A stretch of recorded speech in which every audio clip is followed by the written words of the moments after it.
Somewhere in Nanjing, a signal just moved through open air fast enough to hand you to full 4,000 movies before you finish reading the sentence. No fiber, no cable, just a beam cutting through the same sky sitting over your head right now, and the number attached to it is not a rounding error. It is roughly 100 times faster than the 5G bar sitting at the top of your phone. That alone would be a good story. But it is not the part that is defense ministries and telecom executives quietly rewriting their 5-year plans. The part that changed everything is a chip, a single piece of silicon smaller than your fingernail, built to do something engineers spent 3 decades insisting was impossible. I am going to walk you through exactly what that chip does and why it matters. But first, you have to understand the wall it just broke through, because that wall has been sitting in the middle of your daily life without you ever noticing it. Here is the thing nobody tells you about the network your phone connects to right now. Every single leap in wireless technology has never just been about faster downloads. It has been about who gets to control the pipes the entire modern economy runs through. When the world jumped from nobody was chasing a communications breakthrough for its own sake. But that one jump in speed is the reason Uber exists. It is the reason Instagram exists. It quietly built an app economy worth hundreds of billions of dollars that simply had no way to exist 12 months earlier. Nobody voted on that outcome. Nobody planned it in a boardroom. Faster wireless data made it possible, and the world rearranged itself around that possibility within a few short years. 5G was supposed to repeat that trick. Remote surgery, self-driving fleets talking to each other in real time, factories running like a single wireless nervous system. That is what got promised in the keynote presentations.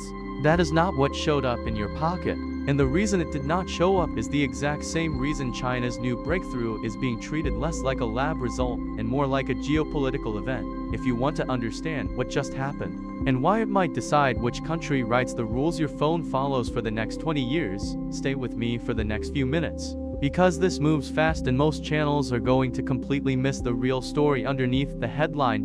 So let's start with the part nobody explains properly: what a wireless signal actually is, and why there has always been a brutal trade-off buried inside it. A wireless signal is a wave. Some waves are slow and lazy. Some waves vibrate at a blistering pace. That single property decides almost everything about what the signal can and cannot do for you. Slow waves are tough.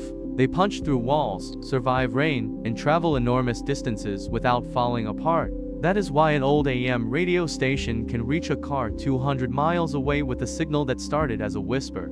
The catch is that slow waves are terrible at carrying information. Picture someone shouting one word across a stadium. The word travels the whole distance, but you only get one word. Fast waves flip that completely.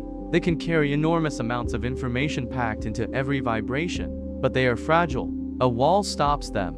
A rainstorm scatters them. Even the moisture in the air can weaken them into nothing within a few hundred feet. Think of it like someone whispering an entire paragraph to you very quickly. You get every detail, but only if your ears pressed right up against their mouth reach your speed. Pick one. That trade-off has governed every radio signal humans have ever sent since the first crackling broadcast, and it is the quiet reason 5G let so many people down. The flashy version of 5G in the commercials used extremely fast waves capable of jaw-dropping speeds on paper. In the real world, those same waves could barely clear to city blocks. A tree in your yard could block them. Your own hand wrapped around the phone could weaken them. So carriers fell back on slower, sturdier waves to keep your phone connected everywhere.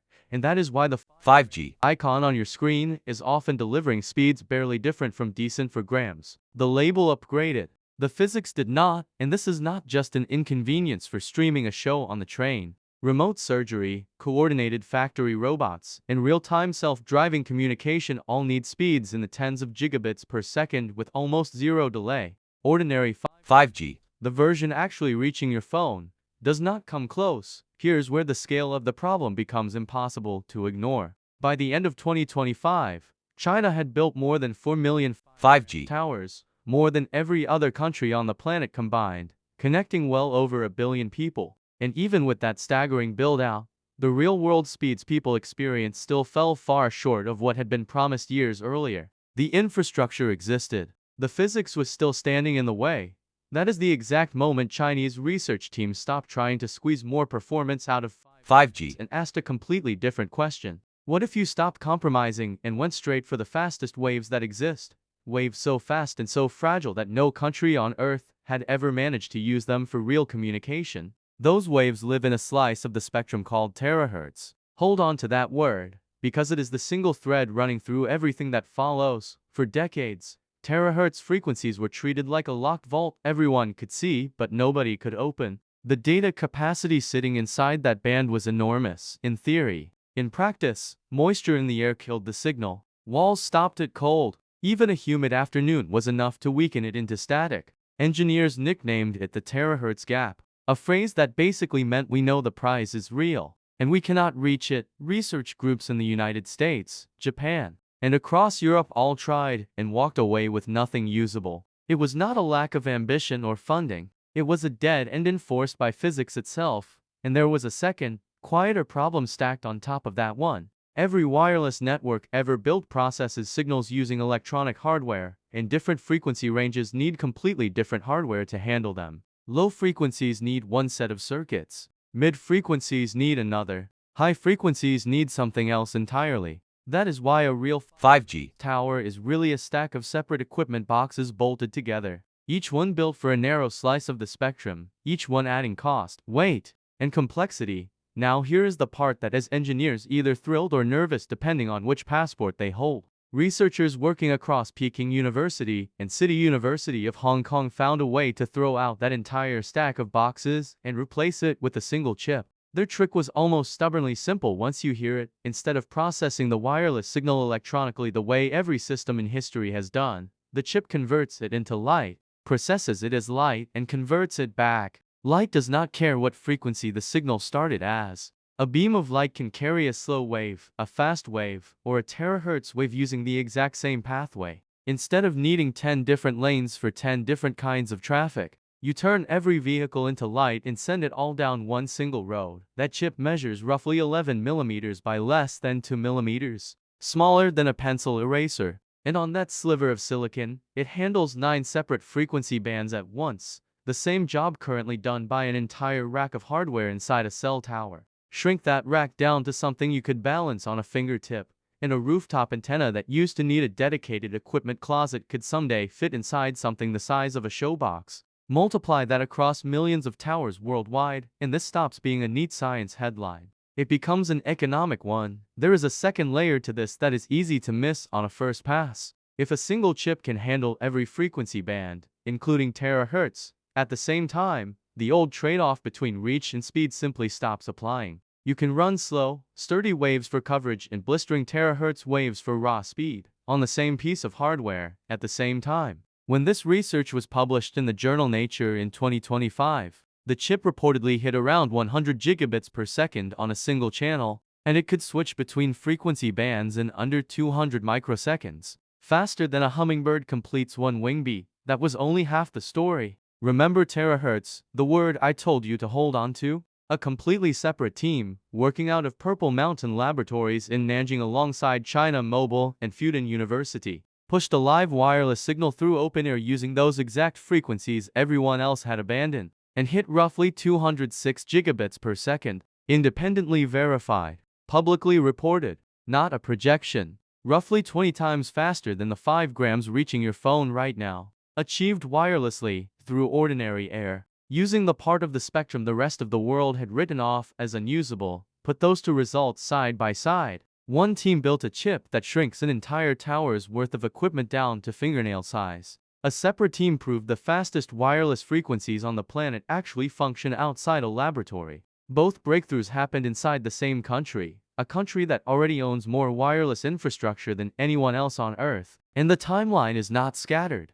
The terahertz speed record landed in 2022. The chip research published in 2025. A live pre-6G city network went online in 2026. These are not isolated experiments. They are consecutive steps, and the pace between them keeps shrinking. On April 21, 2026, China confirmed that a pre-6G network had gone live across real streets in Nanjing, not inside a sealed lab, running on 10 base stations carrying real traffic through real weather and real buildings. Engineers reported speeds up to 10 times faster than standard 5 grams under normal conditions, already powering drone video feeds with no visible lag. Factory robots receiving wireless commands as fast as a hardwired cable could deliver them. And early holographic calling where a live three-dimensional image of a person gets transmitted in real time. Nothing about that list is a future promise. It is running today, in a city you could walk through. Behind that launch sits roughly $500 million in dedicated national funding,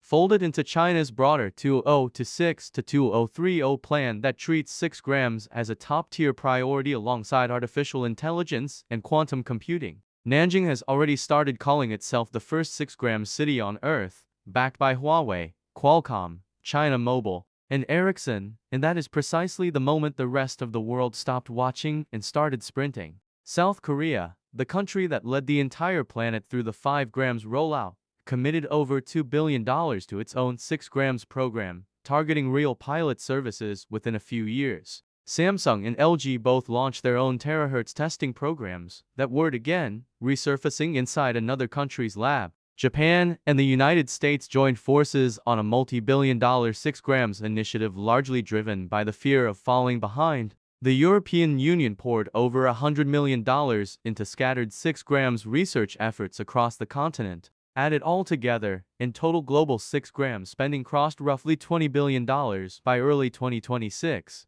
with China, South Korea, and the United States accounting for the overwhelming majority of that figure. Nobody spends that kind of money chasing a maybe. Countries spend that kind of money reacting to something they can already see happening in front of them. But money and towers are not even the part that matters most. In the closed-door rooms where global wireless standards actually get decided. The rooms where nations argue over which technology every phone and network on the planet has to comply with. China currently holds close to 40% of all filed 6 grams patents. That is more than the United States, Japan, Europe, and South Korea combined. In plain terms, whoever controls the patents controls the rulebook, and whoever writes the rulebook decides who gets to use the technology, on what terms, and at what price. None of this means the story is finished or the outcome is guaranteed. Terahertz signals still cannot pass through solid walls. Humidity still weakens them. Covering an entire city properly would require transmitters on nearly every building,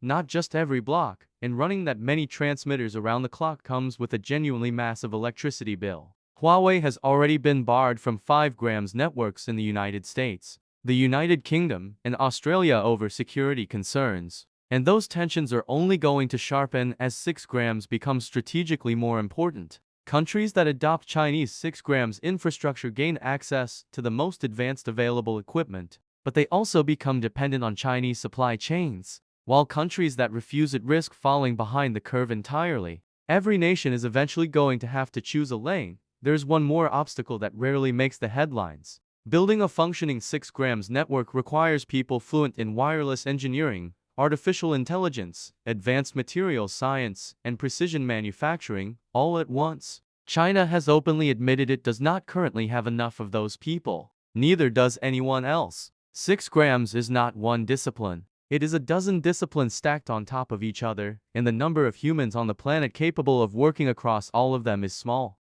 None of these obstacles erase what the lab results have already proven. They simply determine how long the road is between a working prototype and a network serving 1 billion people. And every earlier generation of wireless technology faced a version of this exact gap and eventually closed it. Here is the wider pattern worth sitting with. Every generation of wireless communication has quietly reshuffled who holds power on this planet. 2 grams handed influence to Europe because the underlying standard was European, and companies like Nokia and Ericsson built the networks the world leaned on. 3 grams shifted momentum toward the United States as American smartphones took over. 4 grams cemented that American advantage because the entire app economy was built in Silicon Valley.